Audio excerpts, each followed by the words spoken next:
And I believe, Mr. Harpootlian, you're going to handle the first issue. Yes, Your Honor. We're ready to proceed. Please the court, Your Honor. Yes, sir. Good morning. Good morning, and as I understand your instructions, I get 5 minutes without being interrupted? That's right. Wow. Well, first of all, I want to thank the court for, I know what has been a very diligent effort to wade through this record, a 6-week trial, and then a post-trial hearing that went a few days with additional, 2 hearings, I think, with additional record. So this is not a simple matter. But before I get to that, I want to just remark on this. As I came into this courtroom this morning, I'm reminded that half a century ago, I sat right about there as Chief Justice Woodrow Lewis had us stand and hold our hands up to be sworn in as new members of the bar. All of us could fit in this room. That's how long ago that was. But one of the things that impressed me that day was the oath. And part of that oath was that we swore to uphold the Constitution. And as I stand here today, I'm honored to be arguing about how to interpret that Constitution, the Sixth Amendment specifically. And in my opinion, I would suggest the Sixth Amendment may be the most important amendment because the First Amendment, which gives you the right to speak without government interference, or the Second Amendment, which gives you the right to carry a weapon or have a weapon without government interference, mean nothing without the right to a fair trial and a fair jury. So this matter we're discussing this morning, a fair trial, a jury not poisoned by outside influences, I would submit to you is 51 years ago, as I stood there, I did not realize what I was swearing to do, but I do today. And that is to defend Alex Murdaugh's right to a fair trial. And I've got to admit, in the 51 years since then, I've never seen a factual pattern like this, where the clerk of court, sets out to influence the verdict, to get a guilty verdict for financial gain.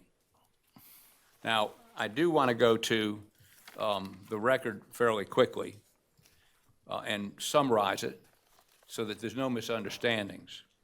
Rhonda McElveen, who's the Barnwell Clerk of Court, was asked by Becky Hill, the Colleton Clerk of Court, to assist her during the Murdaugh trial. She testified under oath that she was told by Ms. Hill that she, being Ms. Hill, might write a book because she needed a lake house. A guilty verdict would sell more books. That was said before December of 22. We didn't pick a jury until January of 23. The best way to sell books was a guilty verdict. A guilty verdict would be better for the sale of books. So she explained she had a financial incentive for a guilty verdict. She also made comments to her like, don't be fooled by the evidence presented by Mr. Murdaugh's lawyer. Watch him closely. Just before he testifies, look at his actions, look at his movements. Identical to the statements that I'm going to read you in just a moment by the jurors as they were questioned. Juror P, on the day Mr. Murdaugh was taking the stand, Becky Hill made a comment, watch his body language. Juror X, prior to Mr. Murdaugh's testimony, Juror X heard Becky Hill say words to the effect of, looks like the defendant's going to testify. This is an important day. This is an epic day. It's rare for a defendant to testify. Juror Z, watch his actions, watch him closely. In addition to that, Juror Z said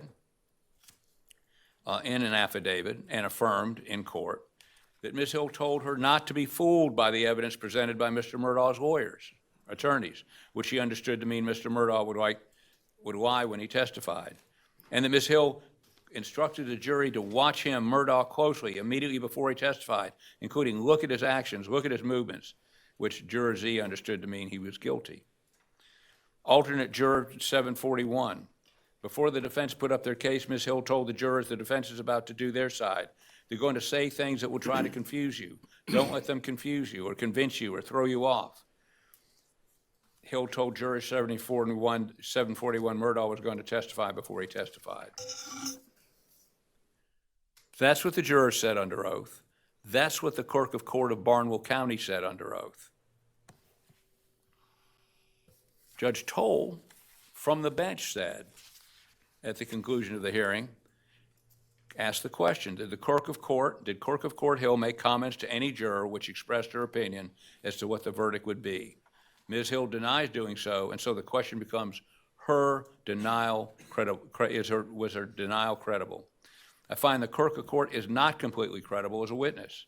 Ms. Hill was attracted by the siren call of celebrity. She wanted to write a book about the trial and expressed that as early as November 22, long before the trial began. She denies that this is so, but I find that she stated to the Clerk of Court, Rhonda McElveen, and others her desire for a guilty verdict because it would sell books. She made comments about Murdaugh's demeanor as he testified. She made some of those comments before he testified to at least one and maybe more jurors. The Clerk of Court allowed public attention of the moment to overcome her duty. Can we consider the egg juror's affidavit? I'd like you to. Well, in the record, of course, you mentioned during the hearing, she's across the street. Judge Toll said, no, she's not going to testify. She let the alternate juror testify for impeachment of Ms. Hill. That's Correct. what her stated reason for was during the hearing.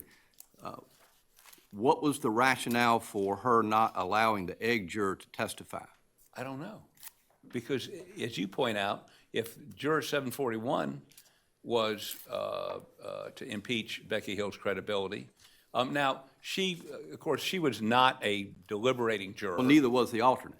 Correct. Who did testify. Correct. So my question is this, and I'm sure Mr. Waters will cover this. If the egg juror's testimony was just as theoretically impeaching as juror 70 or the alternate juror's testimony, 741, why wasn't the egg juror allowed to testify? And I'm not sure that she stated a coherent reason other than she wasn't going to.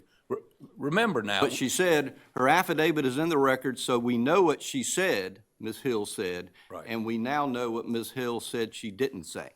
Yes. So I take that to mean that it was considered. The egg juror's affidavit was considered by the court, and we can consider it. In our defense, when you look at the record, remember, we were starting off with no one was going to examine anyone under Judge Toll's initial order. And then it was a moving target. Then there was going to be some that were going to be examined. We weren't going to be allowed to examine. Then we were allowed to examine. So it was an evolving process. If she in fact considered the egg lady's affidavit, she did not cite it in her order, just as she did not cite Juror Z or 741's statements about do not be fooled, comments about how the attorneys are going to try The to state deceive you. argues in its brief that Judge Toll, in making specific finding as to certain things jurors did say, was an implicit rejection of the other statements the jurors said Ms. Hill made. What's your response to that? Well, I would say that's wholly unsupported by the record. I mean, a judge in an order is going to say what they considered, and they should say what they didn't consider and why. This implicitly, I mean, the statements by 741, by Juror Z, and by the egg lady all had bearing on Clerk Hill's credibility and what happened. It's critical. And let me say this also. Even if you didn't have what they said, if a judge, as the jury came in on the day Mr. Murdaugh was going to testify, said, it's an important day, it's an epic day, you better watch how he testifies, and doesn't say that about any other witness, except some sort of charge at the end of the case, or maybe before, but specifically points that out? Mr. Harpootlian, let me ask you this. Judge Toll placed the burden on your client to prove prejudice in this case.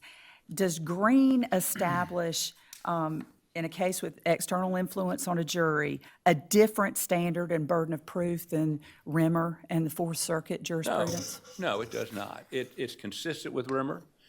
All Green says is, we're not going to go through this burden shifting or any of this until we determine whether the statement was inconsequential. I say inconsequential or consequential. And if it is inconsequential, we're not going to go through this analysis. That's all it said. And I'd point out in Green, the process used by Judge Toll of calling all the witnesses up and asking them if it had any influence. Judge Hill, in a footnote in the Court of Appeals Green decision, points out that 606B, he says it's not raised in this case, but, should we be asking jurors anything about verdicts? And that's another complicating factor with the process that Judge Toll used. So, that's an interesting point, because Rule 606B says that you can't consider the effect of something on jurors, because otherwise you're invading yes, sir. the thought processes of the jury. But how could the state rebut the presumption without doing that? Well, I mean, I think very simply, all the other cases that you look at, if you look at like Parker versus Gladden, where a deputy says he's an evil fellow and, he's guilty. Right. They say, you can't rebut that. That's not rebuttable. And so he gets a new trial. But in Parker versus Gladden, they talked about the prejudice. Well, the prejudice is apparent. If you use the standard some of these cases use, which is the hypothetical juror, would it objectively influence the hypothetical juror? I mean, I think that's what the state has to do, is say these comments would not affect the hypothetical juror. But in your brief, you also say that the presumption ought to be irrebuttable. Are you standing by that here today? Or are you wanting us to follow Rimmer and Parker and say it is rebuttable, but you have to use the objective standard on an average juror in considering the effect? Well, it is. I would concede that it should be rebuttable, but in a situation like Parker versus Gladden, I don't know how you rebut it. I mean, it may just be it's rebuttable, but there may not be any way to rebut it. So In some circumstances, the conduct can be so reprehensible and egregious, it becomes a de facto structural error. Well, I read your opinion, Rivera, Court of Appeals, on structural error, where the judge refused to let the defendant testify in a death penalty case. And I've digested, or as my wife would say, digested, not digested, I'm sorry, that case and the structural error analysis. And I must say that Mr. Griffin and Mr. Barber and I have had a significant discussion on whether that would be structural error as opposed to not letting a defendant testify in a death penalty case. It could be, but I don't think we need to go there for this opinion, for this case. I think the clerk of court tells everybody that'll listen, I need a guilty verdict. She tells everybody, so I can make money. She tells everybody, so I can buy a lake house. And then she proceeds to talk to jurors, not about inconsequential things, but focus on how to view the defendant's testimony, and to juror Z and to juror 741 into the egg lady, don't believe him, don't believe his lawyers. I mean, that's, I submit, more than enough to meet the Parker versus Gladden standard, or the Cameron standard, or I think it's Bennett, the case we looked at, I just looked at yesterday. All of those are cases in which there's no question what was said wasn't inconsequential, wasn't neutral. It was an effective influence. Is it a finding of fact or a conclusion of law by Judge Toll where she wrote on page 31 of the record, this court further finds that the improper comments made by Clerk Hill were limited in subject and not overt as to opinion? I know you say that language was put in there by the state in its proposed order. I don't want to talk about that because she signed the order. But is her finding that the statements were limited in subject and not overt as to an opinion a conclusion of fact or law? That's a conclusion of fact, which gives rise to a conclusion of law. But that statement is wholly unsupported by the record. I would submit an abuse of discretion. And how about her finding that those comments were cured by Judge Newman's overall jury instruction that the verdict was to be based on the evidence presented and the law as he gave it and not on anything else? Well, then you would never have, as long as the judge gave the appropriate charge at the end of the case, you'd never have a case of jury tampering. You could have somebody bribing a juror, and according to her reasoning, they well, you know, yeah, I took the money, but I'm not going to do what I said I'd do. I mean, I don't believe for a minute that is an appropriate analysis of the law. Whether I believe it or not is really irrelevant. So the allocation of the burden of proof is not dispositive in your judgment. Even if it was erroneously assigned to you, you believe you met that burden of establishing prejudice because of the nature and frequency, the pervasiveness of these comments by the clerk. If you use the analysis in both the Court of Appeals decision of Green and then the Supreme Court decision in Green, if you look at the analysis, that's exactly what it is. There's not going to be any burden shifting or anything if it's innocuous, but if it is something other than that, then the burden does shift to the state. And we've met our burden. There's no second. She had a two-prong test. Second prong was, did it affect the verdict? Well, I mean, if somebody that can't work for Rule 606B for one, but more importantly, you're asking jurors to unpack for you what influenced their verdict. How did they get there, which you can't do under 606B, and people can't do, period. I mean, if somebody had walked in there with a gun and threatened everybody and then left, and the jurors were polled a year later saying, no, I thought the evidence was overwhelming. It didn't matter whether somebody walked in with a gun or not. And overwhelming evidence is not the standard. This Sixth Amendment, I was going to go somewhere historical. I'm not going to do that. But, yeah, I am. The Sixth Amendment was based on, as you know, English common law. In the trial of Aaron Burr in 1807 for treason, this is not for killing Hamilton, this is for trying to sell part of the United States to Mexico. He was a piece of work. Chief Justice Marshall quoted from Lord Coke, who said, a juror must be as indifferent as he stands unsworn. His verdict must be based upon the evidence developed at the trial. This is true regardless of the heinousness of the crime charged, the apparent guilt of the offender, and the station in life which he occupies. You can't say it any clearer, and that's what the Sixth Amendment guarantees.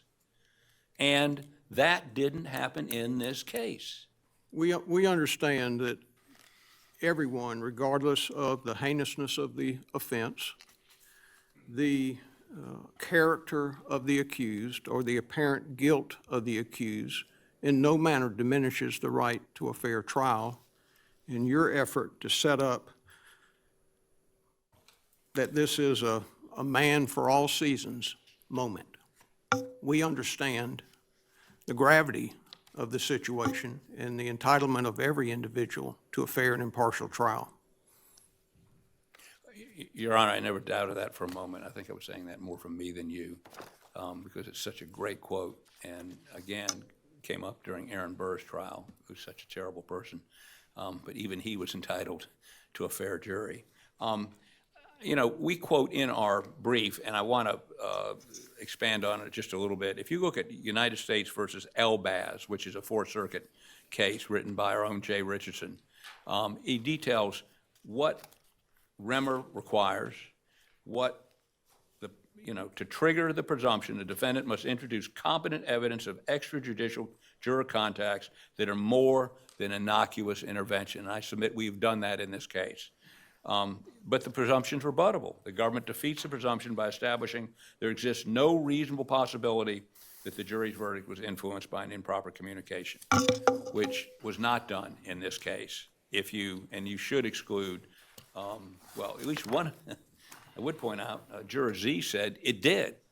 I mean, if we're going to go that way, now it may have been ambivalent. Judge Toll says, I said in the record, it can be both pressure from the jurors and what Clerk Hill said. But I don't think we need to go there because 606B and almost all the cases about external influence don't allow you to ask the jurors questions about how they got where they got.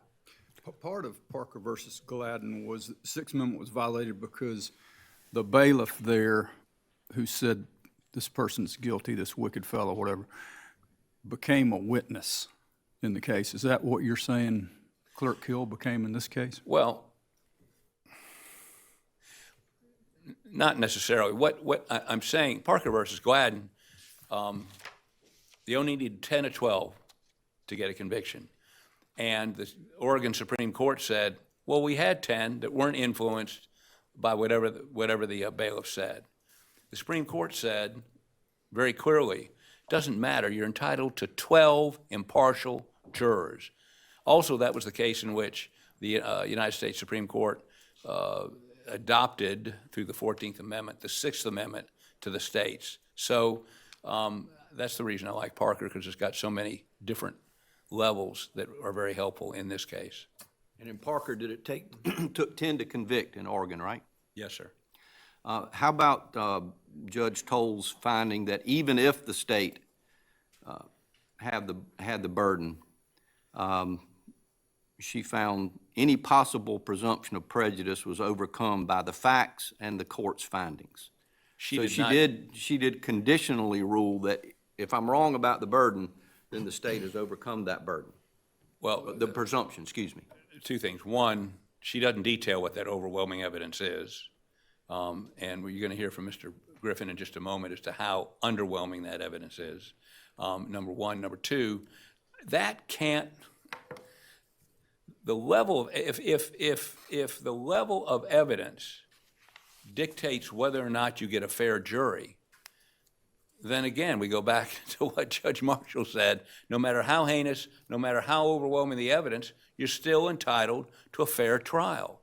I mean, if only the people that may be innocent get a fair trial, then our Constitution isn't working. I don't care.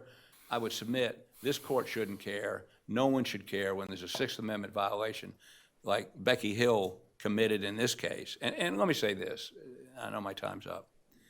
We spent months getting ready for this trial, weeks, 6 weeks trying this trial, more months finding jurors to talk to and find out if the court could talk to them. We had more hearings, more briefing. Nobody wants to do this again less than we do. But that's not the issue. It's not how much trouble it's going to be. It's what is Alex Murdaugh guaranteed to under the Sixth Amendment. Thank you, sir.